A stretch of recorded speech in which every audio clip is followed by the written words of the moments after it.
à l'appel. Marie Martine présente. Chaix Marie-Pierre. Le Breton Frédéric. Et Paroki Martine. Présent. Safort Pierre. Présent. Combier Marie-Christine. Présent. Auxerre François. Présent. L'Armande Véronique. Présent. Jules Stanislas qui est en train d'arriver. Damani Samira. Fort Aliran qui a donné procuration à Martine Riffard. Roche Patricia. Présent. Sirvan Eliane. Ranchon Denis. Bouguera Nadia qui est en train d'arriver. Royal Christian. Bosier Sylvie. Marceni Abiba. Présent. Serre Claude. Présent. Boyer Isabelle. Présent. Lavis Christian. Présent. Dominique Alenc. Il arrive. Oui, Murcia Antoine. Présent. Stella Julie qui a donné procuration à vous-même. À vous-même. Donc, Saez Jean-Pierre. Guillaume Stéphane. Présent. Et Porté Céline absent. Alors nous allons commencer par le premier point qui est l'approbation du procès verbal du conseil municipal. Alors, d'abord, je dois désigner le secrétaire de séance qui sera Madame Samira Damani. Donc, premier point, l'approbation du procès verbal du conseil municipal du 16 décembre 2025. Il est proposé à l'Assemblée d'approuver le procès verbal du conseil municipal du 16 décembre 2025. Est-ce qu'il y a des commentaires ou pas? Oui.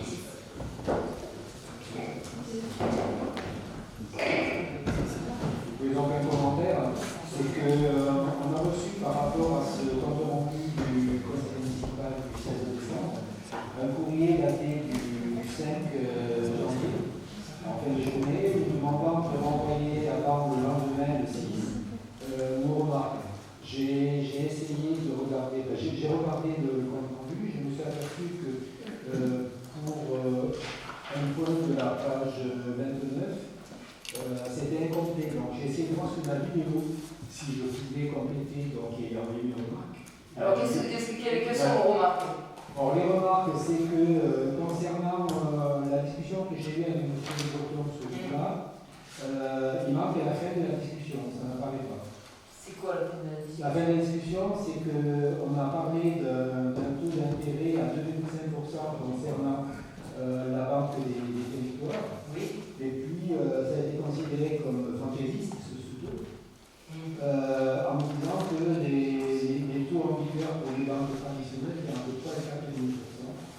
J'ai posé la question à M. Le Breton pour savoir s'il avait consulté la banque des territoires et il m'a dit que non. Ça n'apparaît pas.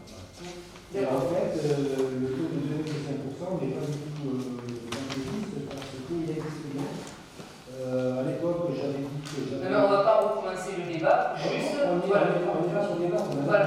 Non, ce n'est pas l'ordre du jour. Là, on ne fait pas de débat là sur ce point-là. Là, c'est juste où vous. J'aimerais rajouter ça devant que j'ai... Voilà, non, mais juste votre point, c'est de rajouter sur ce point-là des éléments qui manquent. Voilà. C'est juste là, on en est là. On ne va pas recommencer le débat. Donc, effectivement. Gilles, on prend acte et on modifiera ce point. Oui, mais j'en profite alors, parce qu'on n'est pas là pour débattre, mais la vidéo, ça serait bien qu'elle accompagne la demande de modification éventuelle de ces comptes rendus. La vidéo là-bas. Moi j'ai un doute par rapport à la vidéo, donc alors, parce qu'on a eu des problèmes techniques avec la carte, donc on est en train d'essayer de les résoudre. Voilà.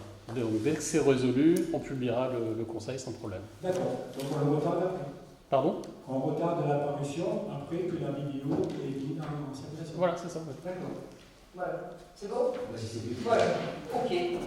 Donc, on modifiera ce point et on fera valider alors après le compte rendu avec la modification. Ouais. Ok. Ensuite, deuxième point, budget principal 2026, ouverture des crédits d'investissement. Je laisse la parole à Frédéric Le Breton. Donc, l'article L 1612-1 du Code général des collectivités territoriales permet au maire, l'autorisation du conseil municipal et jusqu'à l'adoption du budget, ou jusqu'au 30 avril dans cette année, en l'absence d'adoption du budget avant cette date, de liquider ou de mandater les dépenses d'investissement dans la limite du quart des crédits ouverts au budget de l'exercice précédent, non complet des crédits afférents au remboursement de la dette.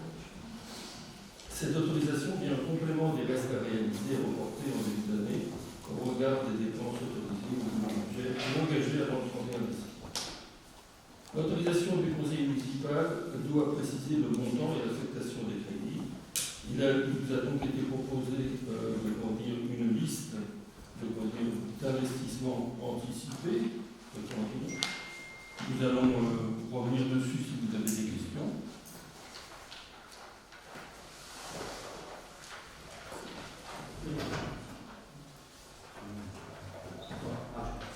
Si, ça marche.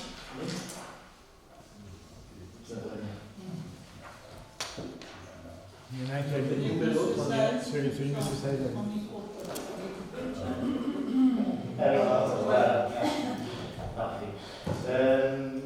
Oui, une première question par rapport à l'annonce de certains investissements qui ont l'air de plutôt ressembler à des annonces de campagne électorale que de dépenses budgétaires anticipées. Je pense notamment à ce qui est prévu au niveau de la placette, place de la Rouvine, en sachant que l'autre chantier n'est pas encore fini. Je ne vois pas comment on va démarrer le chantier de la placette avant le vote du budget. Alors, je vais vous expliquer tout de suite. On va répondre au fur et à mesure, ça évitera d'oublier un point. Je dirais, en l'occurrence, il s'agit simplement de pouvoir se permettre sur cette ouverture de budget de payer une étude valable. Voilà. Ok. Et question plus générale pour ce qui me concerne, est-ce que donc cette ouverture anticipée de crédit signifie qu'on va pas voter le budget avant les élections ou est-ce que vous prévoyez? Non, on va voter le budget avant les élections. Ok. Tout à fait. Voter le budget avant les élections. Bon. Ah non, mais par rapport à l'autre prochain conseil. Non, le budget sera voté après les élections. Nous aurons simplement, avant les élections, le doc qui seront discutés et débattus. Et qui inspireront évidemment le. Et juste pour préciser, contrairement à ce que vous annoncez, c'est pas du tout une campagne électorale ce qu'il y a marqué ici, et ça n'engage à rien ni mettre en péril les décisions qui vont être prises, et c'est surtout dans la continuité des travaux. Et puis vous le savez pertinemment, si vous ne votez pas, donc la collectivité est complètement bloquée et ne peut plus fonctionner. Donc il y a quand même des dossiers qui sont partis, il n'y a rien de nouveau là-dessus, et puis on doit passer aussi commande pour pouvoir faire avancer la collectivité. Donc Frédéric, vas-y. Autre point, non. Bon. D'autre part, il a été, j'ai entendu parler, sur les réseaux sociaux, qu'on anticipait beaucoup et qu'on mettait devant le fait accompli l'opposition sur le montant de ces investissements anticipés. Je voudrais juste rappeler que l'année dernière, à la même date, on avait 650 000 euros de demande d'investissement anticipé et qu'on est aujourd'hui à 264 000, qui est en dessous de 10% de la base des investissements de façon générale. Donc on a vraiment là que des investissements qui sont nécessaires, urgents, ou dont l'investissement est préférable en raison de chauffage, fuite d'eau, etc. Ou aussi la possibilité d'avoir des paiements d'acompte, parce que sur certains projets on peut les faire démarrer même après le vote du budget, il peut aussi y en avoir un peu versé auparavant. Donc voilà pour les arguments que je tenais à vous donner avant de passer au vote s'il n'y a plus de mots à soulever. Je vois concernant la somme qui correspond aux arbres qui vont être installés. Pardon? Les arbres. Les arbres, c'est ça? Mais vous n'avez pas allumé votre micro, on vous entend pas. Donc les arbres, oui, et. Moi, je voulais savoir à peu près quel type d'arbustes vont être mis. Les emplacements qui vont être mis et puis quel type d'essence. Ah oui, effectivement, c'est très important cette question. Donc Pierre, je t'en prie. Bon, ça marche pas? Ça marche pas. Mais non, parce qu'il y a quelqu'un qui a dû laisser son micro allumé. Ça y est, c'est bien. Ouais. Bon, je ne m'attendais pas à la question, je n'ai pas bien dossier. On a très peu, en fait, c'est une aire du ski qui se trouve le long du chemin du Creux. Donc le projet a été présenté en commission il y a déjà pas mal de temps. Il avait beaucoup évolué avec les retours de l'architecte des bâtiments de France. Donc toujours le même projet, hein, essentiellement un chemin, donc ça n'a pas bougé depuis le début. Donc il est compris dedans, hein, il n'y a pas que les arbres dans le sol, mais même d'ailleurs l'essentiel, c'est représenté par le chemin au Cantaret et en stabilisé. Sinon, on a un érable, on a un micro-coulier et on a un frêne à fleurs. Voilà. Ce sont les trois arbres qui sont là, qui peuvent soit être taillés, qui ne sont pas trop hauts. Et sinon, on a par contre toute une liste, mais je vous laisse revenir, hein, c'est pas secret du tout, toute une liste d'arbustes qui sont beaucoup plus petits, en fait, qui peuvent être des saules qui sont taillés en CP par exemple, qui peuvent être du cornouiller sanguin. Qu'est-ce qu'on a d'autre? Alors, j'ai pas retenu le dossier depuis le moment, j'ai pas ça en tête. Enfin oui, donc ce sont c'est un choix qui a été fait, donc c'est un choix qui a été fait avec les amis de Vivier, et c'est un choix de plantes qui sont déjà en fait dans l'environnement. Il y a aussi des noisetiers. Voilà. Il y a quelques arbres donc, avec des fruits. Voilà, est-ce que l'explication vous va? Bon, ça marche. Oui, ça me va. Je me rappelle, on en avait parlé il y a un certain temps. Mais je ne savais pas si c'était ce chemin ou si c'était le long de la route goudronnée du chemin. Voilà, vous parlez du chemin qui va aller vers le port. Alors, c'est le chemin qui est entre le parking du Creux et le parking du port. Ok, ça marche. D'autres questions? Oui, je voulais juste une précision. Qu'est-ce que vous appelez l'espace multisport? Le gymnase. C'est le gymnase. Pardon. C'est le gymnase. D'accord. Oui, je pense que c'est là où il y avait le cas des jeunes avec le pack et tout ça. C'est bien ça. Bon, j'ai une dernière question. Oui. Au sujet des feux, les signalétiques au chemin de ronde, je vois 1 000 €, je trouve que c'est un peu. Je sais pas, ça coûte plus cher que ça. oui, ça coûte plus cher que ça, mais ça a déjà été acheté sur le budget 2025. Donc là, il s'agit simplement du matériel qui est nécessaire pour leur pause. Voilà. Donc, on ne sait pas spécifier sur le plan. Et en tout, vous savez combien ça coûte les feux, vous avez pas? François, aide-moi. Parce que c'est là. J'ai pas non plus de On parle de maison où il y en a 2 ou 3. chemin de ronde, il y en a 2. Il y en a un qui sera vert en permanence dans le sens depuis la place de l'Ormeau jusqu'à la place de la Plaine. Oui. Et de l'autre côté, pour sortir la place de la Plaine, ce sera un détecteur qui fera passer au rouge la montée pour permettre la sortie. Il y en a 2. En de grandeur, je crois que c'est autour de 15 000 €. Moi, c'est une demande. Merci. S'il n'y a plus de questions, nous allons pouvoir passer au vote. Qui est contre? Qui s'abstient? Et qui vote pour? À la majorité, merci. Allez, on passe au point suivant, le budget du port 2026, c'est toujours à tour Frédéric. Oui. Alors, il s'agit cette fois-ci de la mise en place d'un plan de concours entre la communauté de communes et la commune de Vivier. Non, c'est le port d'abord. Ah, pardon, le port. Ah, c'est vrai, le port.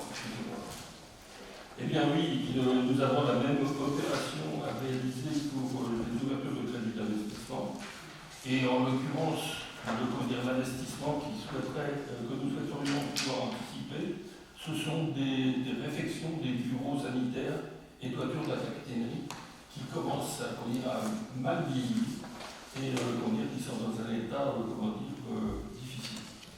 Donc attendre jusque passer tout l'hiver dans cet état-là, ce serait dommageable pour la capitainerie.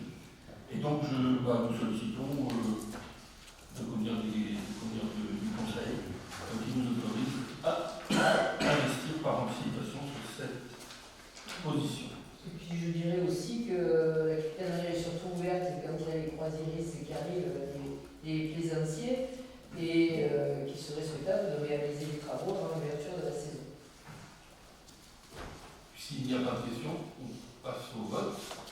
Qui est contre? Qui s'abstient? Merci, à l'unanimité. Et je te laisse la parole pour le point 4, Fonds pluvial 2026, mise en place d'un fonds de concours entre la communauté de communes Raga et la commune de Viviers pour le cofinancement des travaux, avenue de la Gare, RD 86. C'est encore à toi, Frédéric. Oui. Donc, suite à la prise de compétence d'assainissement collectif par la CC de Raga, il a été adopté un pacte financier fiscal en date du 8 février 2024. Convention de versement des fonds de concours, ici présentée, qui ne concerne que le financement et travaux d'eau pluviale réalisés dans le cadre par la CC de Raga. Compte tenu de la complexité de l'évaluation de la charge transférée sur cette compétence partielle eau pluviale, et en raison de l'ancienneté des équipements et de l'imprécision des inventaires comptables et patrimoniaux des communes, la CREC a été réunie à 2 reprises, en 2017 et en 2019, et n'a pas statué sur le transfert des charges à répercuter aux communes concernées via la solution de compensation. Les calculs auraient été imparfaits et au détriment des communes. Depuis lors, depuis 2019, la CC de Raga a réalisé sur ses fonds propres des travaux sur le réseau d'eau pluviale. La présente convention vise, par le versement du fonds de concours, à faire cofinancer à parité 50-50 les travaux relatifs au réseau d'eau pluviale, avenue de la Gare, sur la route départementale 86, réalisée par la communauté de communes Raga dans le cadre de ces interventions. Cette intervention, bien sûr, est rendue obligatoire par la nécessité pour le département de procéder à la réfection de la bande de roulement sur la départementale 86, je dirais en 2017. Donc, le fonds de concours versé par la commune est donc égal à 50% du montant hors taxe des travaux du décompte général définitif, plus 50% des honoraires hors taxe de maîtrise d'œuvre de l'hiver. Pour information, le montant total des travaux réalisés par la Raga s'élève à 1 191 497,66 € hors taxe. Ainsi, il est demandé à l'Assemblée d'autoriser le versement en 2027, puisque les versements en ce qui concerne les fonds de concours pour les eaux pluviales sont décalés d'au moins une année, et en l'occurrence de 2 années, puisque comme il voulait préciser dans la convention, ces 150 000 € seront payés par la commune de Viviers en 2027 pour 50% et en 2028 pour les autres 50%. Voilà. Donc il vous est demandé à l'Assemblée d'approuver la dite convention et de pouvoir autoriser Mme le maire et son représentant à la signer ainsi que les éventuels avenants. Est-ce qu'il y a des questions? Oui. 2 questions. La première, nous avons appris qu'une rencontre avait lieu entre vous, Madame le maire, la présidente de la Raga et le gérant de la Supérette, par rapport à la problématique des commerces situés le long de ce chantier. Même si cette rencontre aurait pu intervenir avant les travaux, vous voulez savoir si il y avait eu des résultats concrets, des engagements qui avaient été pris et si vous y Vous étiez. devez le savoir puisque vous êtes au courant de la rencontre. Donc, mais je vais vous répondre. D'abord, on s'est rencontrés avant les travaux, puisque les travaux n'avaient pas encore démarré. Il y avait déjà eu des rencontres de fait avec les élus de la Draga et les services de la Draga, avec les commerçants, notamment avec le gérant de Carrefour. Et suite à certaines annonces et certaines rumeurs, il me semblait nécessaire de faire le point aussi avec lui. On l'a mis dans l'écritoire, c'est marqué noir sur blanc dans l'écritoire, cette rencontre, et ce qu'il en a découlé. On doit se revoir parce que sur le mois de janvier, il n'y a eu aucune incidence chez qui que ce soit, puisque la route n'a pas été bloquée. Et ensuite, donc, nous nous rencontrons fin février où on doit faire une rencontre avec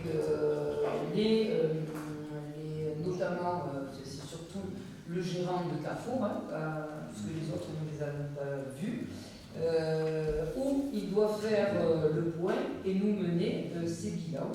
Et nous étudierons sa situation au mois par mois pour voir les pertes que cette personne a pu avoir. Et ensuite, contrairement à ce que vous aviez avancé, qu'il fallait prendre une décision juste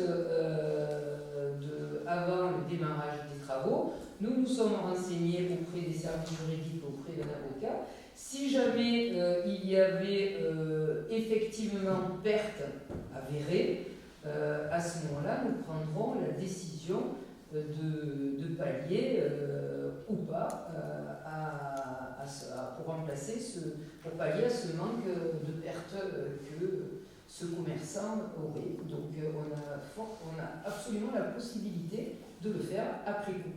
Et dans tous les cas de figure, bien entendu, on ne va pas faire ça au doigt mouillé, il faut qu'on puisse avoir des chiffres cohérents pour pouvoir indemniser ou pas la perte réelle de ce commerçant.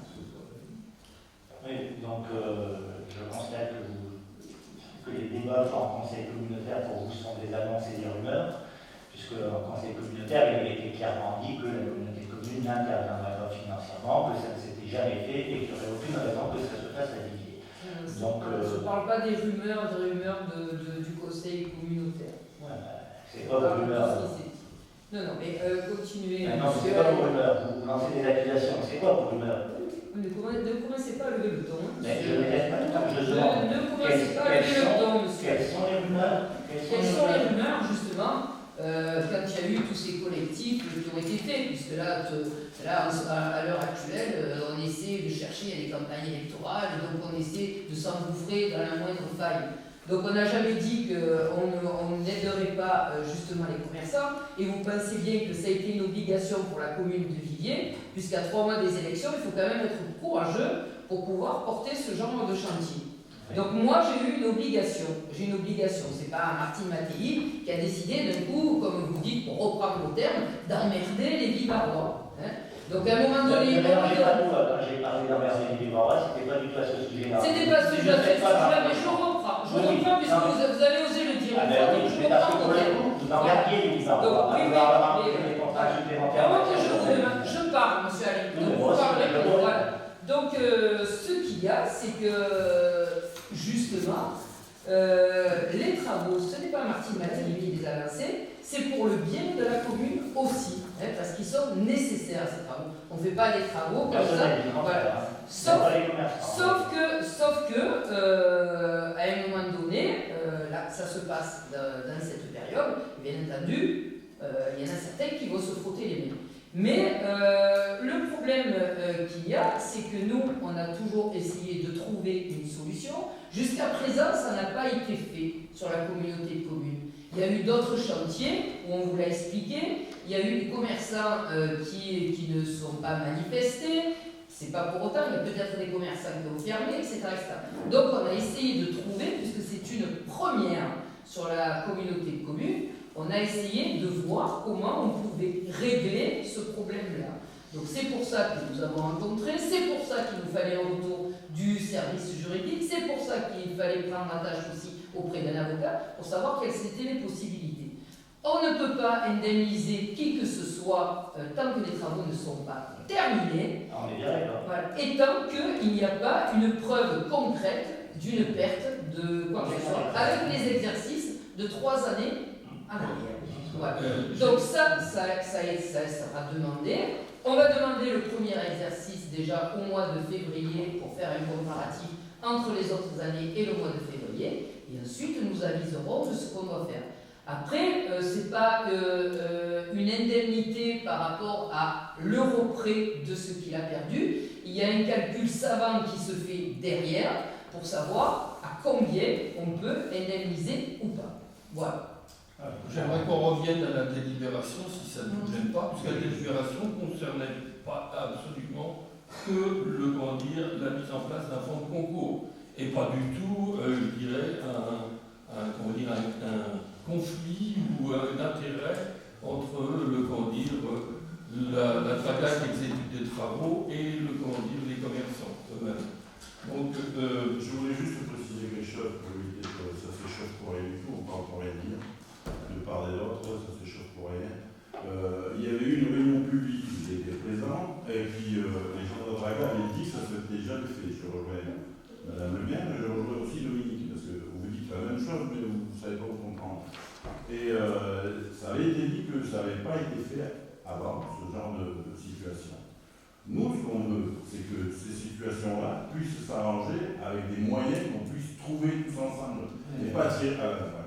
Et pas tirer la couverture, on met toujours le truc électoral, on s'en fout de ça. Il y a des commerçants qui peuvent être en danger, on ne veut pas les perdre. C'est pas une question électorale, c'est une question de personnalité de chaque. Non mais ça,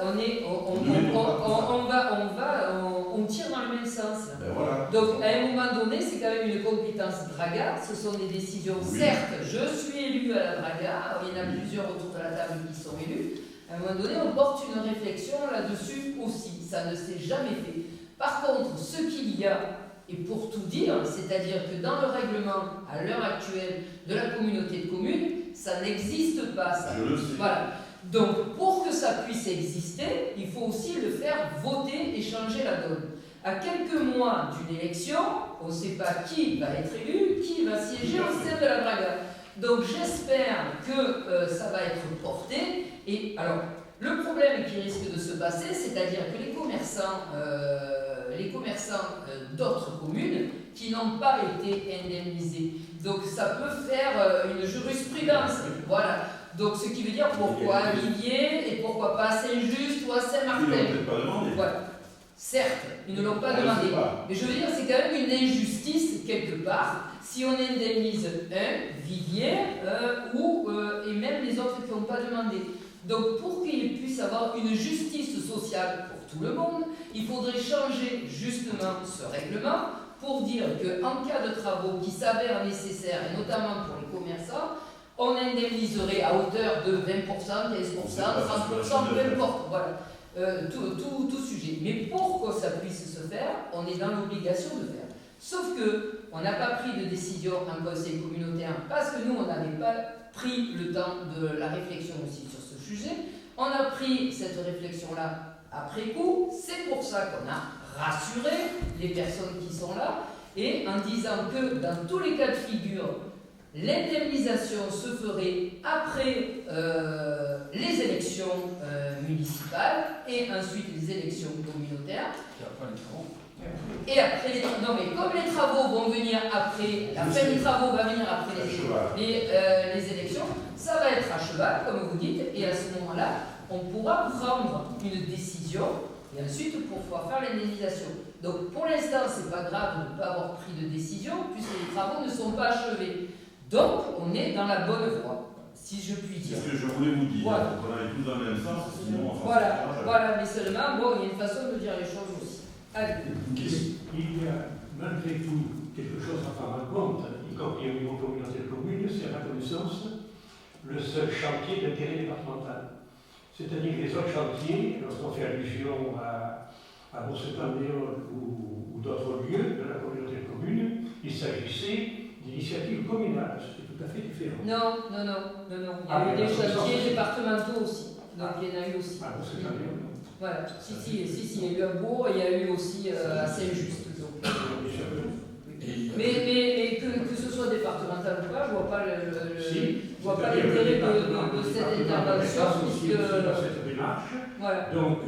Mais le département ne va pas du tout intervenir là-dessus et n'indemnisera jamais.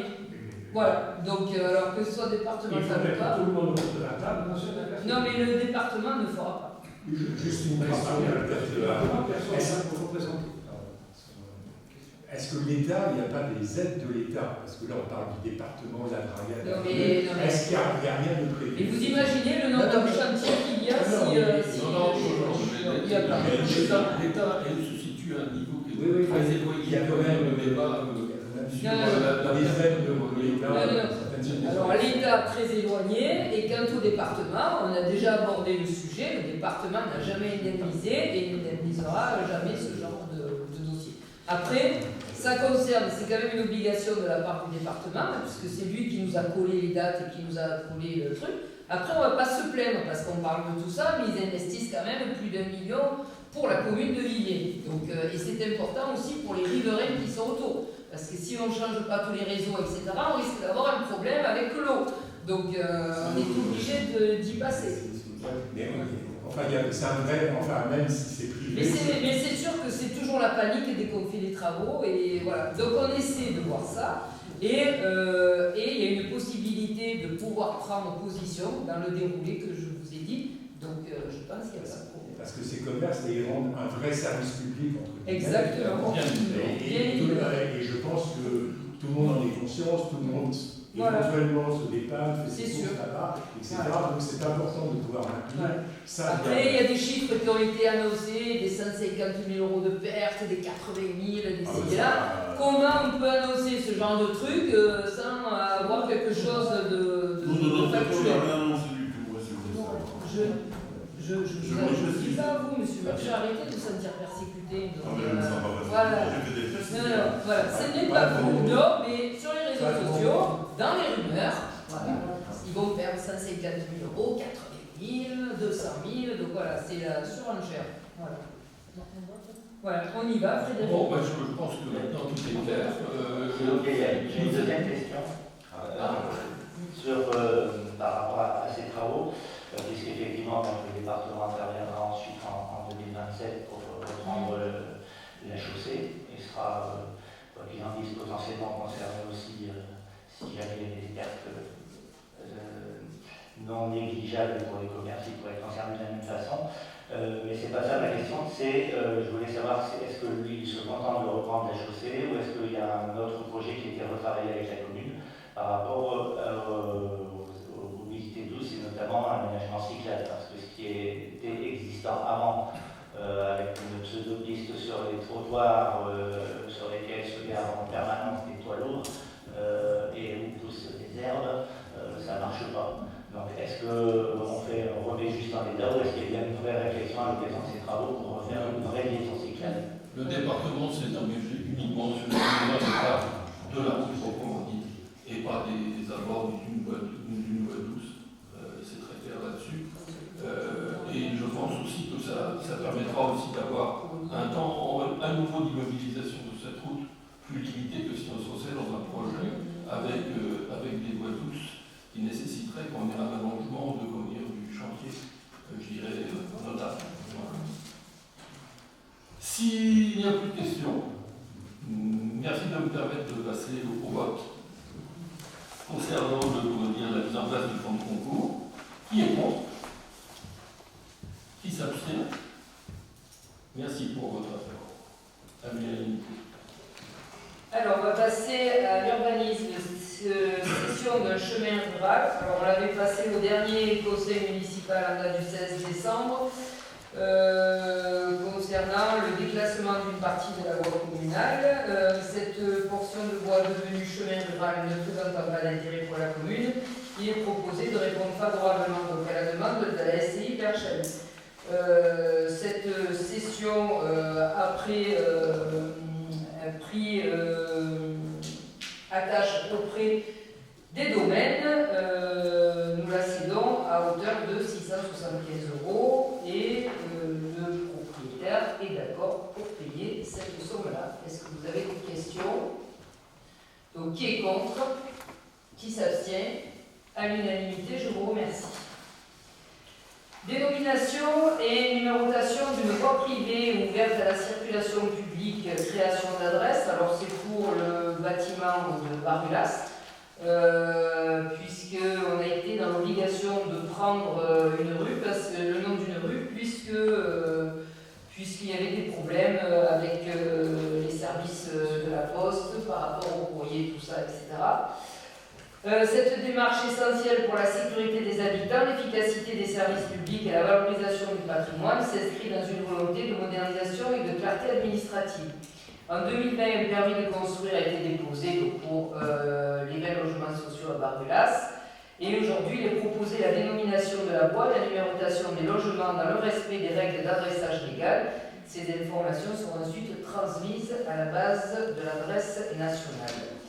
Donc, il est proposé au conseil municipal d'approuver la dénomination de cette voie, impasse de la Joannade. Est-ce qu'il y a des questions ou pas? Oui. Il existe déjà un chemin de la Joannade, est-ce que ça va pas... Ben non, parce qu'apparemment, ça a été vérifié par les services de dénomination des voies et que la poste est OK. Qui est contre? Qui s'abstient? Qui est pour? À l'unanimité. Je vous remercie. Acquisition de terrain Le Creux, et je passe la parole à François Osser. Bien. Cette proposition d'acquisition de terrain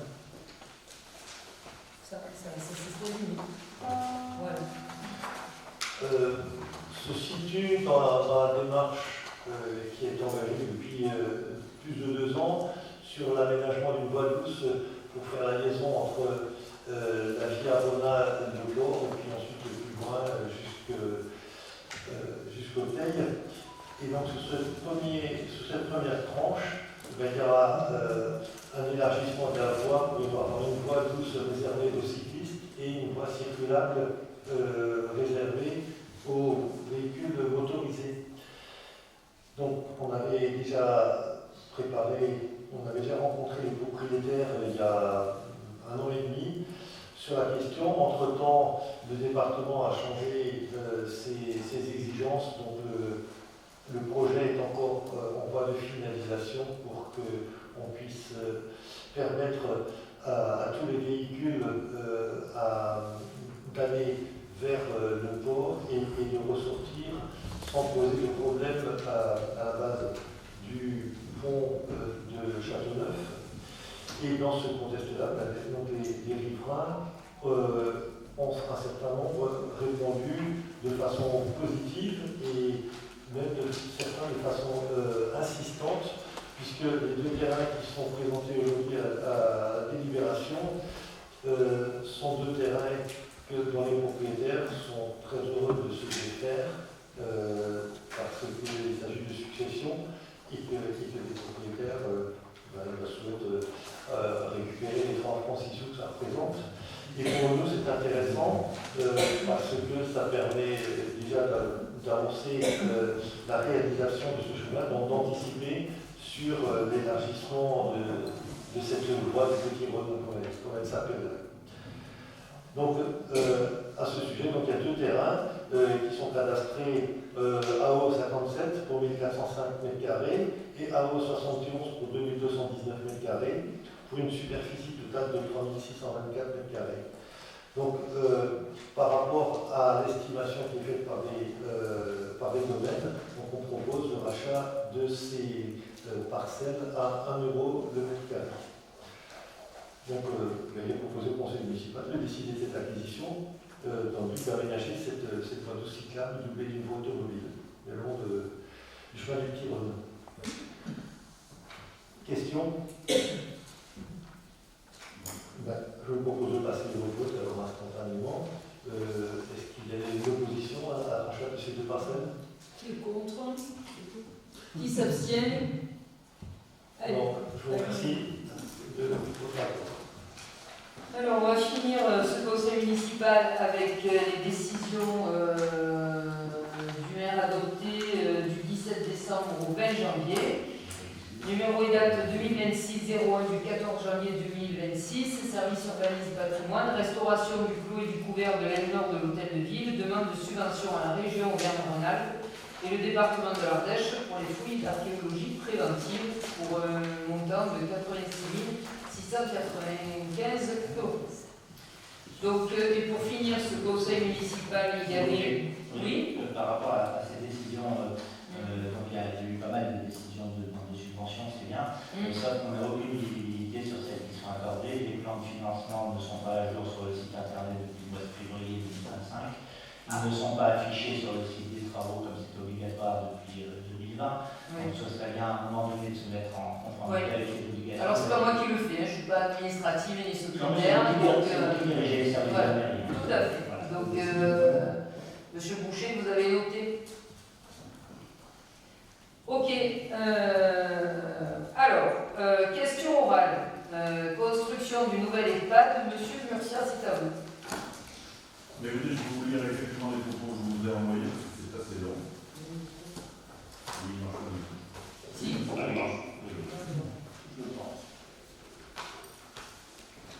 Alors, le 17 juillet 2025, vous avez tenu à faire une opération de communication avec la venue du ministre pour la pose de la première pierre du nouvel EHPAD.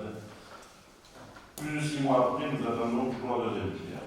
Pourtant, dans votre discours, on avait entendu avec intérêt, je cite, le début effectif des travaux est prévu pour le 4e trimestre 2025 et le déménagement courant septembre 2027. Fin de citation.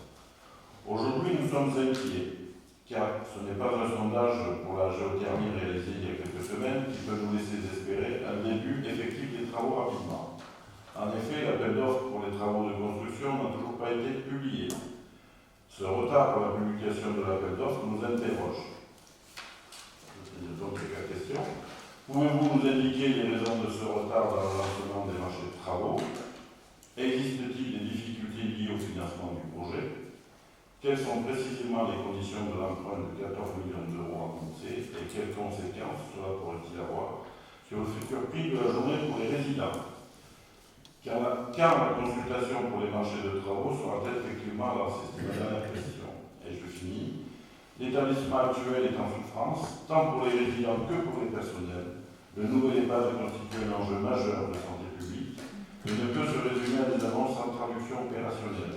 Les attentes sont fortes et elles appellent désormais des réponses claires et un calendrier crédible. Je vous remercie pour votre attention. Alors, Madame Riffard, s'il vous plaît.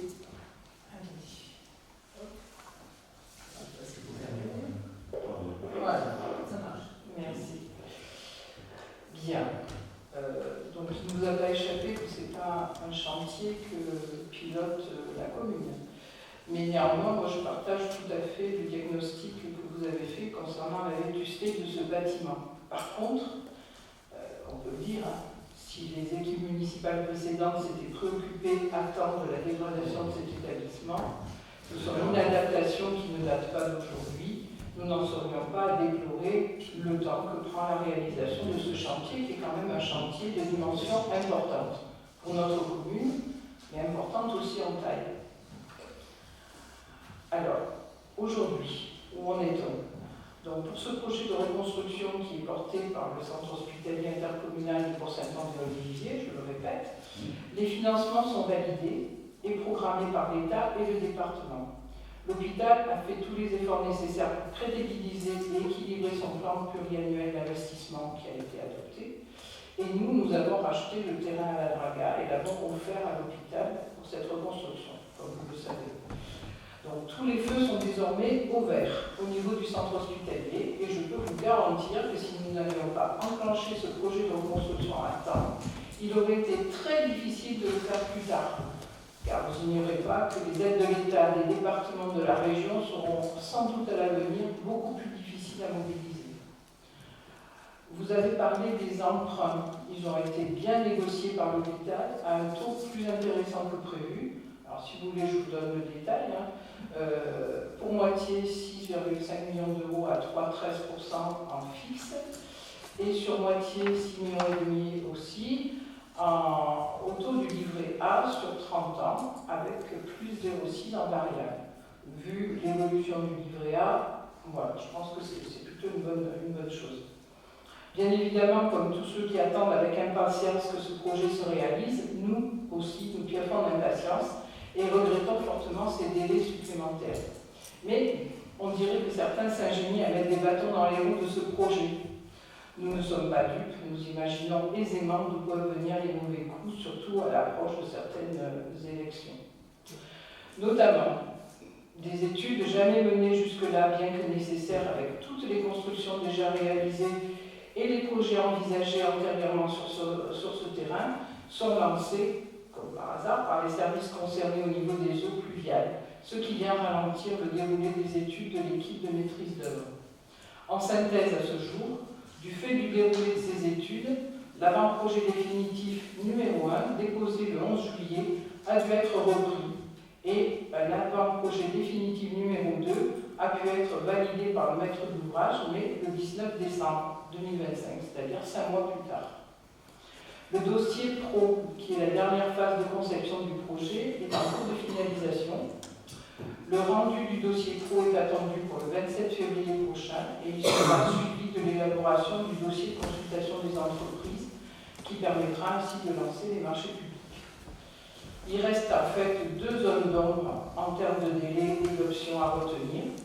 Suivant les potentialités géothermiques réelles du site qui seront connues suite aux sondages qui ont été réalisés le 17 décembre, les choix techniques liés au poste chauffage, ventilation, climatisation restent bien sûr à finaliser. La gestion des eaux pluviales avec le redimensionnement sans doute nécessaire du bassin de rétention, selon le nouveau sondage et le nouveau zonage pluvial pris en compte par la DRAGA, va aussi avoir un impact. Donc, dans l'hypothèse où ces points seront clarifiés rapidement, et là on n'a aucune maîtrise, la consultation des entreprises pourrait intervenir au printemps prochain et les travaux démarrer à la suite de la notification du marché. Voilà ce que je peux vous donner de plus actuel. C'est clair. Merci.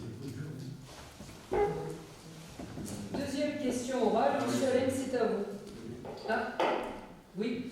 C'est juste par Pas rapport à la d'impact. que j'avais posée. Oui, oui. Vous n'avez pas répondu, c'était le... Si, pas d'impact parce que les frais financiers vont sûrement être inférieurs à ce qui était prévu au départ dans le projet. Merci. Oui, donc j'avais une question par rapport à un projet qui a été évoqué il y a précédemment, 5 février 2025, puisque le conseil municipal avait approuvé à l'unanimité notre proposition d'opération de restauration immobilière pour 2 immeubles situés 52 et 54 Grande Rue, avec l'objectif de débloquer une situation compliquée sur ces immeubles et d'éviter une nouvelle situation de péril dans le centre ancien. Nous avons vu qu'à la suite de cette décision, l'enquête publique a eu lieu fin juin 2025 et que les conclusions du commissaire enquêteur étaient de donner un avis favorable à la DUP engagée par la commune, avis assorti de 2 recommandations, dont une visant à programmer dans les meilleurs délais une réunion d'information et d'échange avec tous les propriétaires concernés sur la suite de la procédure et le calendrier prévisionnel. Donc on voulait savoir si cette réunion avait eu lieu, à quelle date ils vont adopter ce dossier de restauration immobilière. Effectivement, ça c'est un sujet sensible, surtout pour lutter contre la vacance et les périls en centre ancien.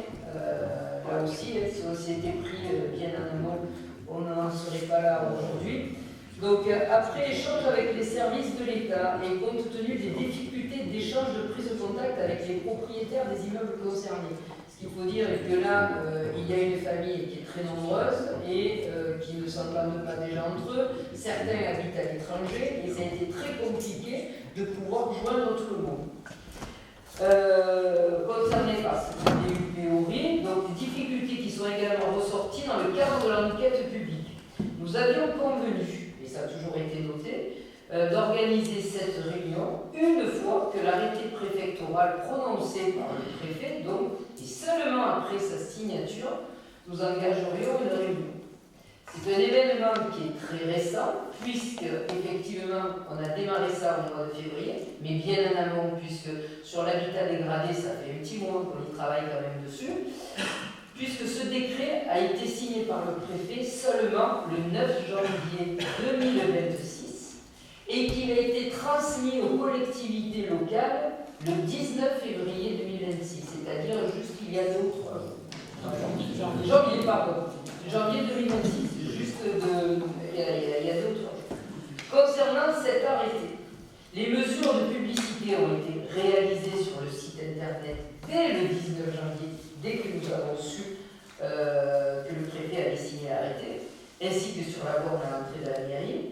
Un courrier en date du 23 janvier, donc 19, 20, 21, 22, 23. 4 jours après, nous avons fait partir un courrier à l'attention des propriétaires des immeubles qui permettra à la fois de leur notifier officiellement l'arrêté du préfet et les inviter à la prochaine rencontre en lettres recommandées, comme nous l'avait stipulé la commissaire enquêtrice dans son rapport. Donc cette réunion aura bien lieu le mardi 24 février à 14 h et Urbanis nous accompagnera sur ce rendez-vous. C'est d'ailleurs François Auxerre qui suit de près ce dossier. François, si tu veux rajouter quelque chose ou pas? Oui, ce que je peux rajouter, c'est qu'avec la commission ad hoc de la Draga, on travaille sur ce dossier depuis quelques années. Et il se trouve qu'on a maintenant une opportunité d'anticiper sur cette démarche qui est un peu coercitive, de délivrer des déclarations d'utilité publique et qui peut contraindre les propriétaires à vendre. Et j'ai pu proposer à la Draga, qui est donc en charge de cette opération de restauration immobilière, de rencontrer un organisme spécialisé dans la gestion du bâti en centre ancien, et notamment sur les bâtis qui est sujet à arrêté péril. Cet organisme s'occupe d'achat, de restauration et de gestion pour la mise en location de bâtiments qui rachètent.